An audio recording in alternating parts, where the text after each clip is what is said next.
Hello, ladies and gentlemen. Eddie Marcus here again, spokesman and advocate of basic human rights for you. I've sought after public office for quite some time because I believe in God.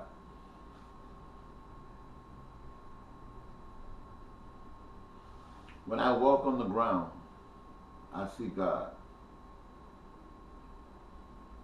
When I look up in the sky, I see God. When I look at the trees, the flowers, the rivers, I see God. When I look at you and me, I see God. When I think about the air we breathe, the blood that runs through our veins, and the systems that support our existence, physical existence, I see God.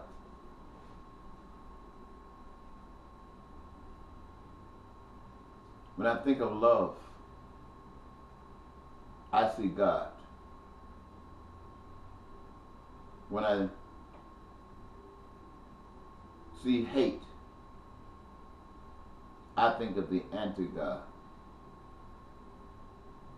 When I see bigotry, racism, I see the anti-God. When I see lying and cheating and stealing and killing and gambling and terrorism and war, I see the anti-God.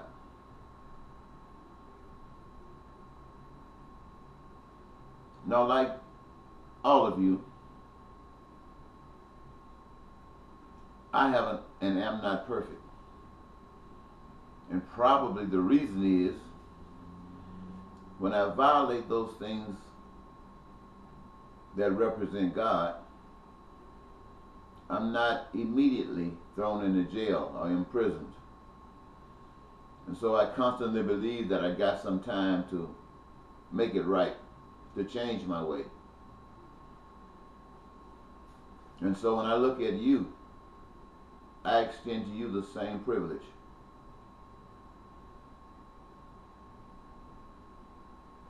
When I see the pain and suffering that people go through in life, I see the anti-God. And so when I say I want to be United States Senator or Mayor or President of the United States, it's because I am given a desire to champion God, to champion love, to champion compassion.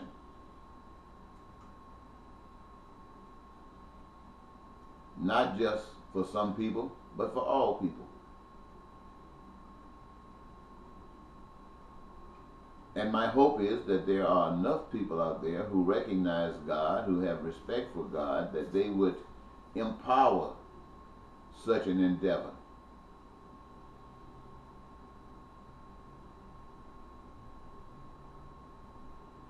When I see a liar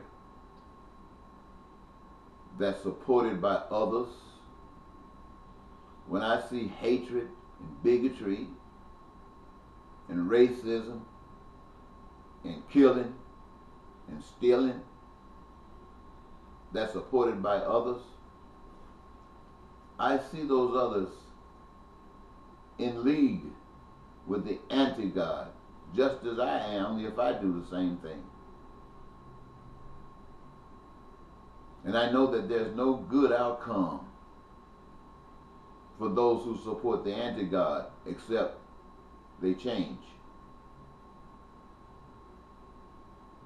And so when I run for public office, I'm asking and making available to those who represent the anti-God an opportunity to change, to engage themselves in life.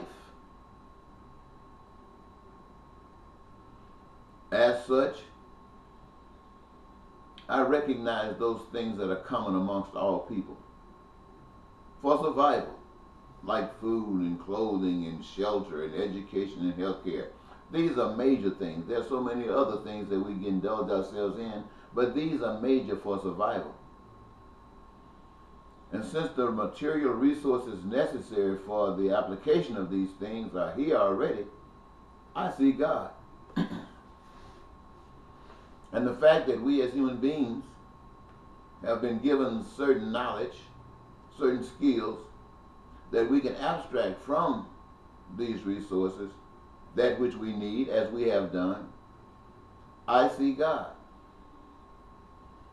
But anything that would work against that, that would deny the purpose for which these things exist, I see the anti-God.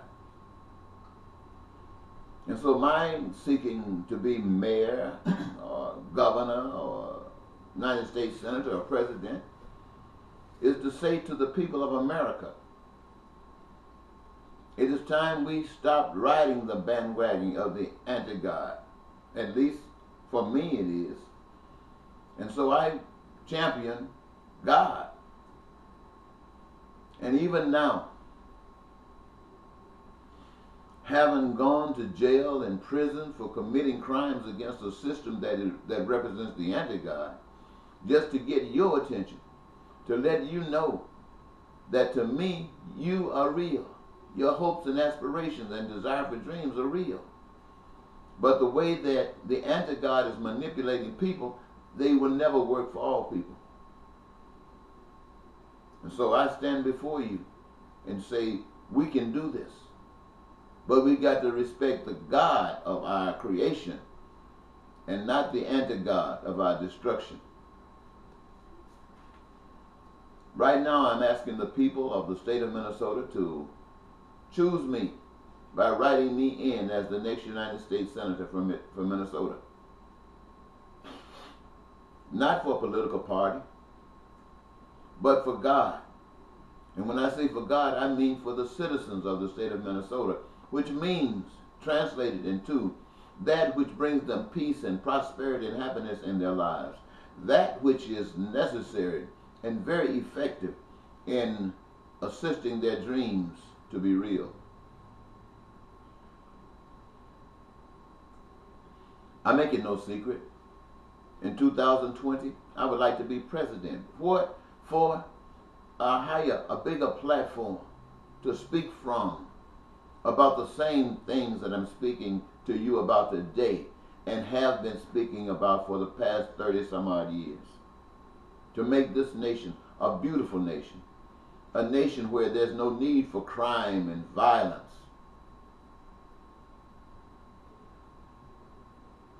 Now, will the people in the state of Minnesota choose me? Or will they choose to continue the path that they've been on all along? The choice is the people of the state of Minnesota. I'm not going to change because perhaps they reject what I consider God, because they reject what I consider love and compassion. They do have the choice. God allows them, the God that I speak of allows them to exercise this choice. But the anti-God doesn't allow them to jump on this bandwagon.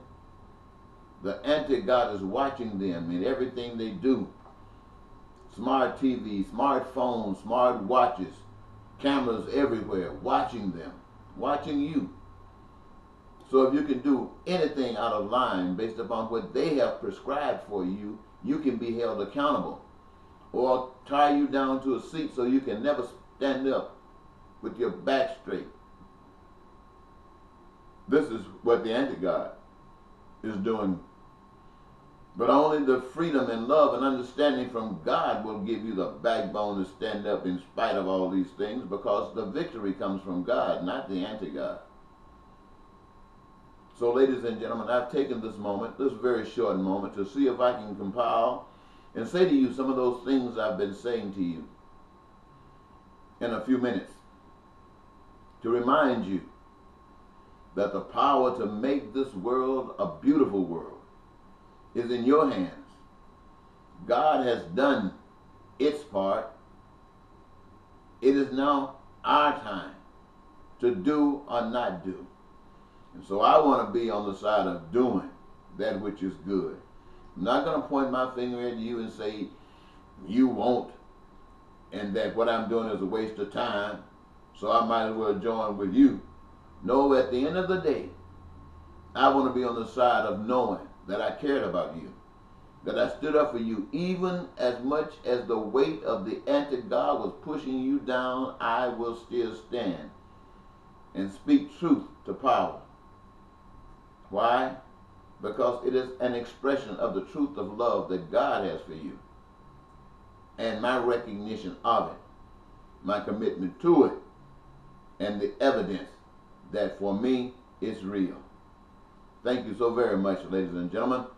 Once again, this is Eddie Marcus. Bye-bye.